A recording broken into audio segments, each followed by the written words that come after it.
copy of an epistle which Jeremy sent unto them which were to be led captives into Babylon, with the king of the Babylonians, to certify them, as it was commanded him of Eluah. Because of the sins which ye have committed before Eluah, ye shall be led away captives into Babylon by Nebuchadnezzar, king of the Babylonians. So when ye be come unto Babylon, ye shall remain there many years, and for a long season, namely 7 generations. And after that I will bring you away peaceably from thence. Now shall ye see in Babylon Elohim of silver, and of gold, and of wood, borne upon shoulders, which cause the nations to fear.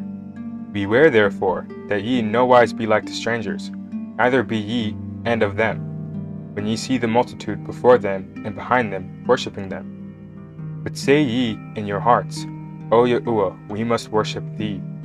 For mine messenger is with you, and I myself caring for your souls. As for their tongue, it is polished by the workmen, and they themselves are gilded and laid over with silver. Yet are they but false, and cannot speak. And taking gold, as it were for a virgin that loveth to go gay, they make crowns for the heads of their Elohim. Sometimes also the priests convey from their Elohim gold and silver, and bestow it upon themselves. Yea, they will give thereof to the common harlots, and deck them as men with garments, being Elohim of silver and Elohim of gold and wood.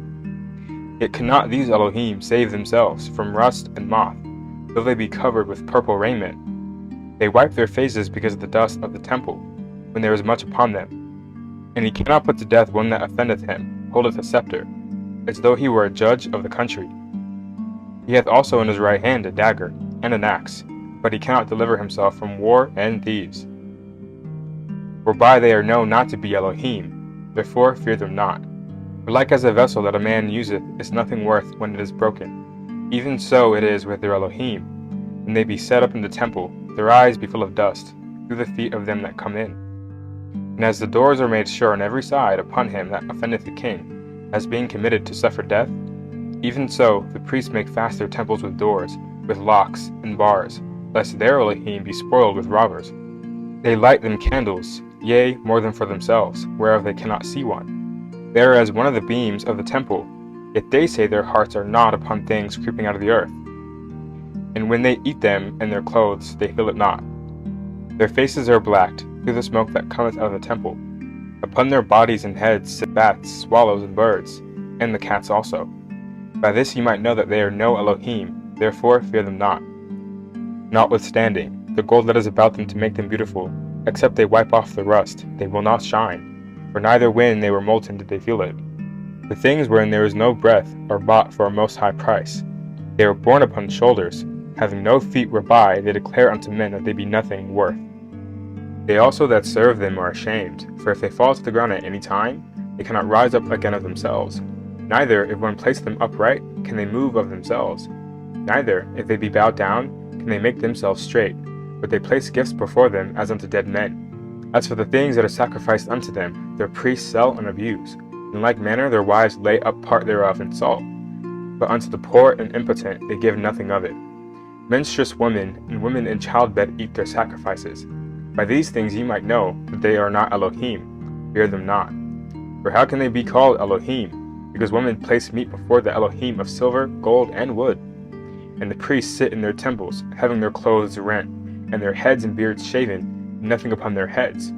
They roar and cry before their Elohim, as men do at the feast when one is dead. The priests also take off their garments, and clothe their wives and children. Whether it be evil that one doeth unto them, or good, they are not able to recompense it. They can neither place up a king, nor put him down. In like manner, they can neither give riches nor money. Though a man make a vow unto them, and keep it not, they will not require it. They can save no man from death, neither deliver the weak from the mighty. They cannot restore a blind man to his sight, nor help any man in his distress. They can show no mercy to the widow, nor do good to the fatherless. The Elohim of wood, in which are overlaid with gold and silver, are like the stones that be hewn out of the mountain. They that worship them shall be confounded.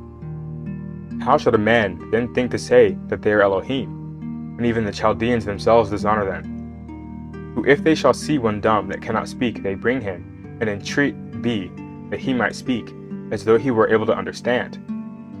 Yet they cannot understand this themselves, and leave them, for they have no knowledge.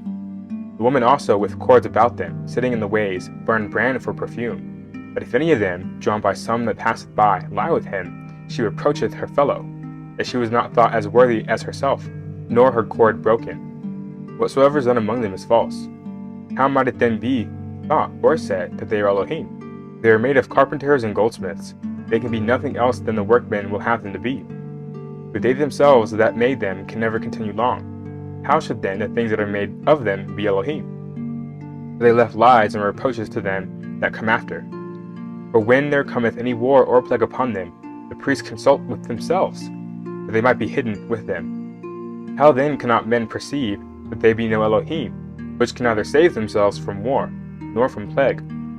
For seeing they be but of wood, and overlaid with silver and gold, it shall be known hereafter that they are false. And if they shall manifestly appear to all nations and kings that they are no Elohim, but the works of men's hands, that there is no work of Eluah in them, who then might not know that they are no Elohim? For neither can they place up a king in the land, nor give rain unto men. Neither can they judge their own cause, nor redress a wrong, being unable, for they are as crows between heaven and earth. Whereupon when the fire falleth upon the house of Elohim of wood, or laid over with gold and silver, their priests will flee away and escape, but they themselves shall be burned asunder like beams. Moreover, they cannot withstand any king or enemies. How can it then be thought or said that they be Elohim? And neither are those Elohim of wood and laid over with silver or gold able to escape either from thieves or robbers, whose gold and silver and garments wherewith they are clothed, they that are strong take, and go away withal. Neither are they able to help themselves. Therefore it is better to be a king that showeth his power, or else a profitable vessel in an house, which the owner shall have use of, than such false Elohim, or to be a door in an house, to keep such things therein, than such false Elohim, or a pillar of wood in a palace, than such false Elohim. For sun, moon, and stars, being bright and sent to do their offices, are obedient. In like manner, the lightning, when it breaketh forth, is easy to be seen. And after the same manner, the wind bloweth in every country. And when Elohim commandeth the clouds to go over the whole world, they do as they are bidden. And the fire sent from above, to consume hills and woods, doeth as it is commanded. But these are like unto them, neither in show nor power. Wherefore it is neither to be supposed nor said that they are Elohim, seeing they are neither able to judge causes, nor to do good unto men. Knowing therefore that they are no Elohim, fear them not. For they can neither curse nor bless kings. Neither can they show signs in the heavens among the heathen, nor shine as the sun, nor give light as the moon. The beasts are better than they, for they can get under a cover and help themselves. It is then by no means manifest unto us that they are Elohim. Therefore fear them not. For as the scarecrow in a garden of cucumbers keepeth nothing, so are their Elohim of wood, and laid over with silver and gold. And likewise their Elohim of wood, and laid over with silver and gold, are like to a white thorn in an orchard, that every bird sitteth upon, as also to a dead body, that is east into the darkness. And ye shall know them to be no Elohim, by the bright purple that rotteth upon them, and they themselves afterward shall be eaten, shall be a reproach in the country. Better therefore is the just man that hath none idols, for he shall be far from reproach.